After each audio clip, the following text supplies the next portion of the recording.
Do machines have souls? Here are a few excerpts from a story which appeared in The Guardian this past week. On his tour of the Middle East this week, Donald Trump announced a slew of multi-billion-dollar tech deals with the leaders of Saudi Arabia, the United Arab Emirates, and Qatar. With the sale of the U.S.'s most advanced technology, he also sold the American model of the industry that made it, enormous amounts of power concentrated in the hands of a few men. The announcements poured in last week. The U.S. and the United Arab Emirates agreed on Abu Dhabi as the site of the largest artificial intelligence campus outside the U.S. The deal reportedly allows the UAE to import 500,000 NVIDIA semiconductor chips, considered the most advanced in the world for the creation of artificial intelligence products. Saudi Arabia struck a similar deal for semiconductors, obtaining the promise of the sale of hundreds of thousands of NVIDIA Blackwell chips to Humane, an AI startup owned by its sovereign wealth fund. That's the Saudi Sovereign Wealth Fund. Cisco said that it had signed a deal with a UAE AI firm to develop the country's AI sector. The agreements also directed some investment by Saudi firms into U.S. technology and manufacturing. Amazon Web Services and Qualcomm likewise announced deals on cloud computing and cybersecurity. The article continued, also notable throughout the trip, Elon Musk demonstrated he still wields considerable influence in the White House. The world's richest person may have pivoted from the government cost-cutting project of Doge, but there he was beside the president once again. Musk's presence on the trip had less to do with AI than with Altman's or Huang's, though. His value to the president's deal-making was his power over global internet connectivity. Starlink, the satellite internet division within Musk's SpaceX that controls more than half the satellites orbiting Earth, inked an agreement for maritime and aviation use in Saudi Arabia. There he goes again. His Tesla Optimus robots performed a dance for Trump and the Saudi Crown Prince to the tune of YMCA. End quote. As many of you know, I belong to an organization called the Institute on Religion in an Age of Science, which is known by the initials IRAS. It meets for a one-week conference every year on Star Island, which is 10 miles out in the ocean off Portsmouth, New Hampshire. We have a topic every year, and we delve into that topic in many ways. It's not a UU organization, but there are plenty of UUs involved in it. 7 years ago, the topic was artificial intelligence, and I was asked to prepare chapel talks every morning. This is the first chapel talk that I gave on that occasion. The conference leaders chose artificial intelligence as a theme because it was the 50th anniversary of Stanley Kubrick's great movie, 2001, A Space Odyssey. If you remember, that was a movie about a computer which goes rogue and kills most of the humans that it is supposed to be caring for. My job was to hook the Space Odyssey to the themes of robots run amok. Here's what I said. We're here this week on Star to ponder artificial intelligence because 2018 is the 50th anniversary of Stanley Kubrick's great film, 2001, A Space Odyssey, which stars a computer named Hal, who is able to think for himself and ultimately kills almost all the humans for whom he's supposed to be caring. Hal is not the first dangerous thinking machine in fiction, nor is he the last. But the field of so-called artificial intelligence, AI, is booming today, and we have made great strides in creating computer algorithms which can talk to us, can decipher our speech and translate it from one human language to another, which can recognize faces and make some sense of a visual field, can diagnose diseases, and which soon may be driving our cars. Now, when I use that word algorithm, I mean simply a procedure. Computers work by codes, detailed sets of instructions.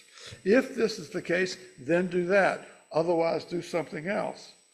If you were to print out the operating system of your computer or any computer-like device, you would have a long series of ones and zeros that would make no sense to you, but would make perfect sense to the computer. The nearest analogy to a computer operating system in our own bodies is our DNA. But you know that your genetic inheritance is only a small part of what makes you, you. You get it? AI is an apt topic for Iris, for artificial intelligence is right at the crux of the intersection of religion and science. But here we must make a distinction. The questions presented by AI for particular applications, like driving a car, speech recognition, facial recognition, are quite different from the attempt to create an artificial, autonomous agent with something like consciousness. This latter effort is often called AGI, for artificial general intelligence. I'll get back to the more particular applications in later talks. Today I want to focus on the effort to create a complete artificial mind or soul. What would it mean to have a machine which was conscious? Would such a machine be able to see deeper into reality than humans could? Would it be wiser? Would such a mind be subject to human shortcomings, such as rage, cruelty, indifference, depression, or racism? Or would it be magically free from these flaws? Would we be committing murder if we turned off the computer which generated that mind? One way to ask these questions is, do machines have souls? Many of you will say that's not a helpful way to frame it, because that question only has meaning if we know what a soul is. And souls are notoriously hard to define. The whole effort to define words, to parse them so that we can know precisely what we're talking about, comes up short when we come to the word soul. All of our Zen wisdom, all of our existentialist and paradox-loving and transcendentalist instincts, not to mention all the popular songs of the last 50 years, arise to say, hey, if you got to define it, you don't understand it. Soul is just something you have. But of course, that attitude makes the word almost useless for searching scientific inquiry or philosophical inquiry, for that matter. Some people would say that soul is the most important, most basic thing there is. Emerson, for example. Emerson believed in something he called the oversoul, and there's a reading in our hymnal in which he states that the soul exists beyond cause and effect. Quote, as there is no screen or ceiling between our heads and the infinite heavens, so there is no bar or wall in the soul where we, the effect, cease and God, the cause, begins, unquote. The individual soul is a manifestation of God, and God is the oversoul, the sum of all souls, in Emerson's thinking. Yet in the religion and science dialogue, the word soul is so resistant to analysis that it might be said to hinder rather than help understanding. Yet it has a long tradition in religion. When I announced once on Facebook that I was preaching on this topic, can machines have souls? One of my retired UU minister colleagues commented, no, no, no, no, no. From the religious side, there's a strong argument that nothing created by humans can have the special human quality that we call a soul, whatever it may be. Let me sketch some of the religious ideas that support this argument. And I will start with the myths. In the Garden of Eden story, in Genesis, God forms the first man, Adam, out of the clay and then breathes into him the breath of life. The clay is a non-living substance, but it is God who imbues it with life by his breath. This is similar to Greek mythology, where the Titan Prometheus creates humans out of clay and blows the breath of life into them. That much seems to have been okay in Greek myth, but then Prometheus thinks the humans ought to be able to cook and keep warm, so he steals the element of fire from the gods and gives it to the humans. Zeus hears about this and gets angry at this theft and sentences Prometheus to be chained to a rock where ravens attack him and devour his liver every day. In both the Greek and Jewish perspectives, you don't want humans to get divine attributes. In Genesis, there's the story of the Tower of Babel, where humans were going to reach to the heavens. So God created different languages for them to speak, so they couldn't understand one another and couldn't coordinate the construction. It's not good for humans to aspire to be gods. Fast forward to the 4th century Council of Nicaea, when Christianity had been adopted as the religion of the Roman Empire, and Constantine called all the bishops together to determine what Christianity was. Theologians of the time were pretty sure that God the Father had existed from all time. But they weren't too sure about the second person of the Trinity, the Logos, which had been incarnated in Jesus of Nazareth during his life on earth. Had the Logos, the second person of the Godhead, existed from all time, or was it created by God the Father at or before the time he created the rest of the universe? This question divided the Arians, who said the Logos came later, from the Athanasians, who said the Logos was co-eternal with God the Father. At the council, in case you didn't get the news, the Athanasians won out and produced the Nicene Creed, which is still said in most Orthodox Christian churches. One version of that creed says that Jesus was begotten of his Father before all worlds. Another, that he was begotten, not made. What does that mean? In the old biblical terminology, begetting is what a male does to produce a child, while the female bears the child. To make something is to form material into a shape, and the thing that a human makes will be non-living. Even a sculptor who forms clay into a human form will have only created a likeness. To make a human, from the male point of view, you beget, you father. The Nicene Council insisted that the Logos proceeded from God the Father as a child is the product of his father, not as a sculptor is the product of the sculptor's art. The Judeo-Christian idea that a human can't make a soul is carried into stories like Pygmalion, the sculptor who falls in love with his statue. Pinocchio, the woodcarver who wishes his puppet into life, and the sorcerer's apprentice, where the lazy assistant animates a broom to do his task for him and then doesn't know how to stop it. All of these have unhappy endings, and the moral they teach is that trying to treat a made thing as alive is bound to result in disaster. In Jewish lore, there's a creature called the golem, which was fashioned from dust or clay, but animated using religious rituals and made to perform various tasks. In most versions, the golem could not speak. Usually somebody got hurt in dealing with the golem. And in the 19th century, Mary Shelley published her novel, Frankenstein, or the Modern Prometheus. This was both one of the first horror novels and one of the first pieces of science fiction. We often call the creature Frankenstein, but properly Frankenstein was the name of the human who created the monster. This creature not only could speak and read, but reason. It had the ability to murder people and to entertain motives such as revenge and rage. It was designed to be scary, and it was. What I'm suggesting here is that the Judeo-Christian religious tradition and a strain of myth and folklore all concur that beings made by humans, as opposed to those begotten by humans, were not supposed to be animated or have souls.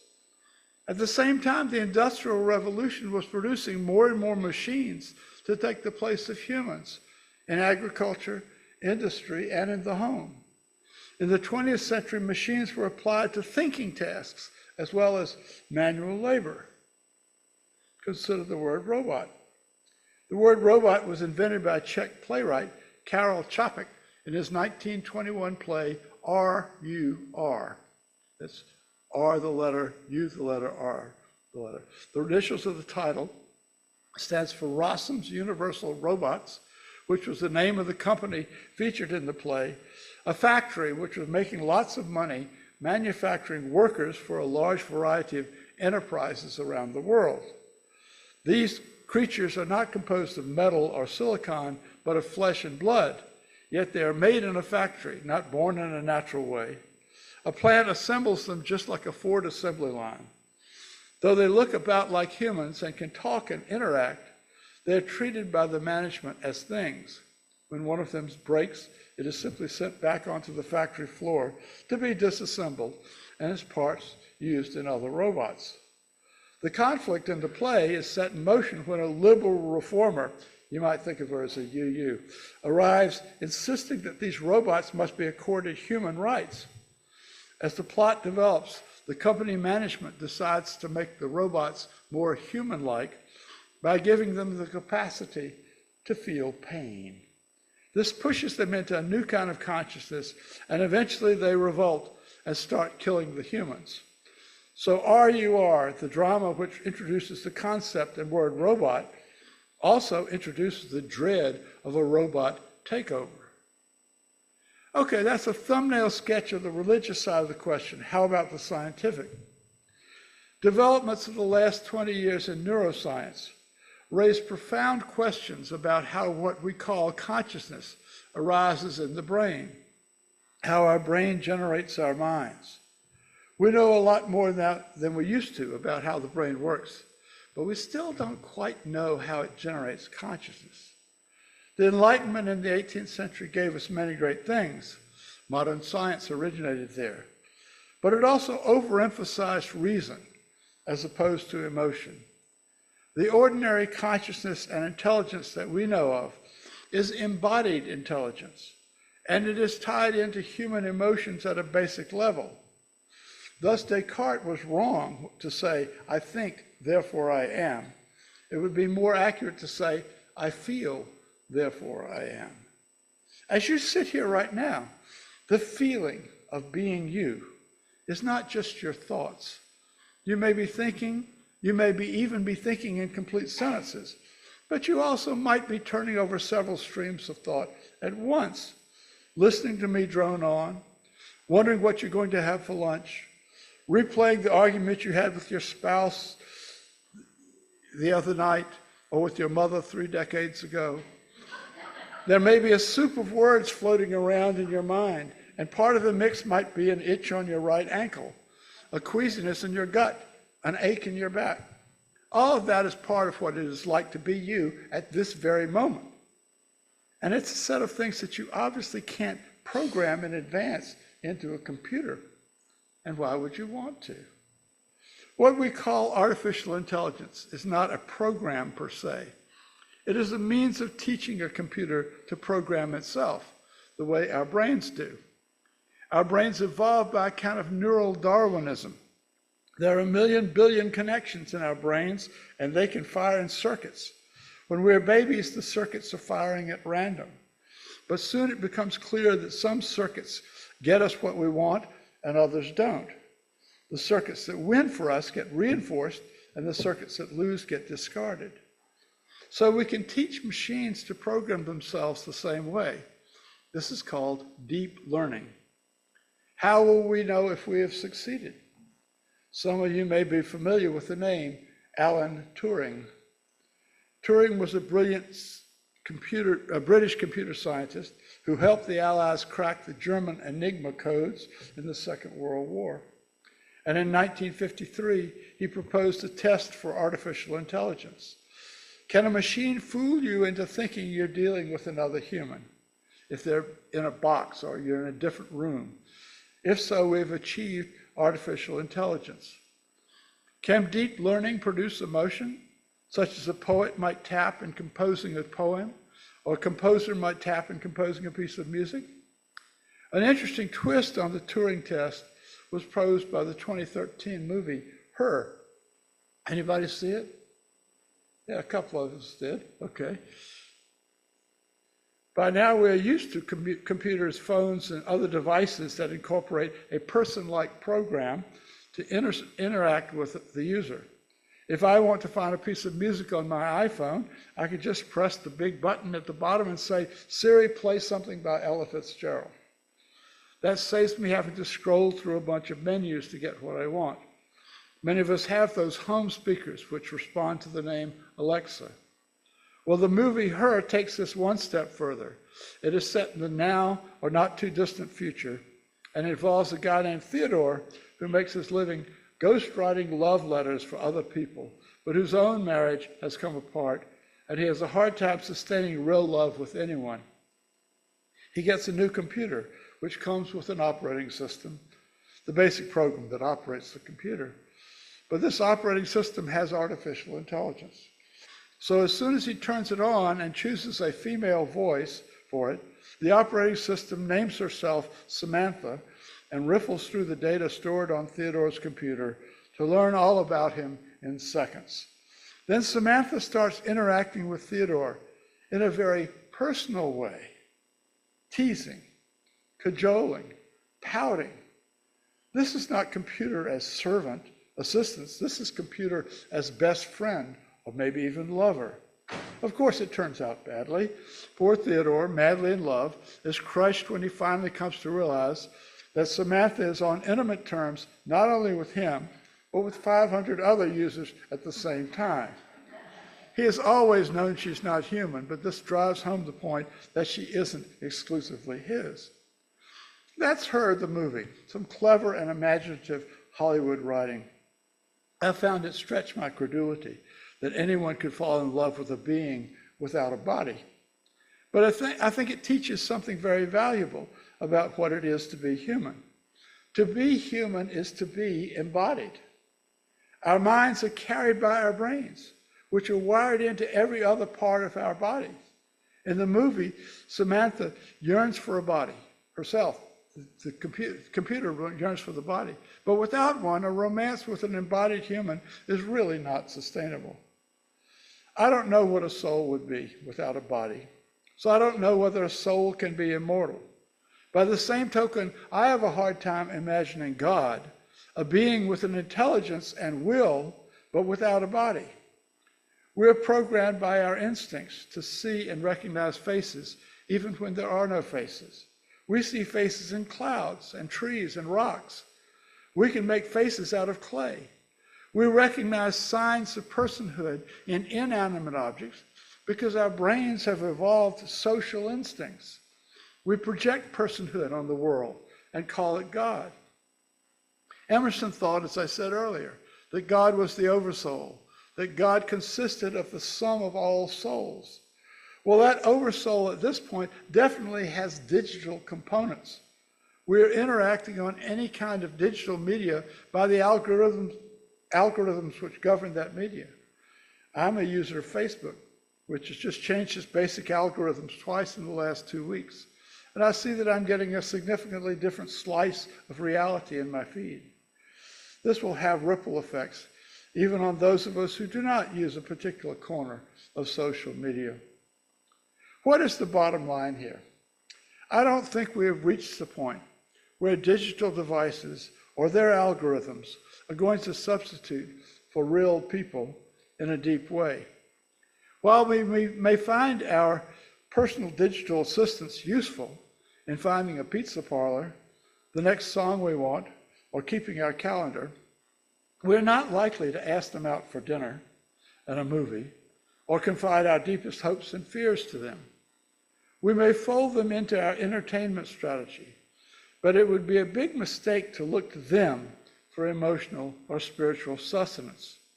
They are not your new best friend, but they will play an ever-increasing role in our connections with other flesh and blood people. Amen.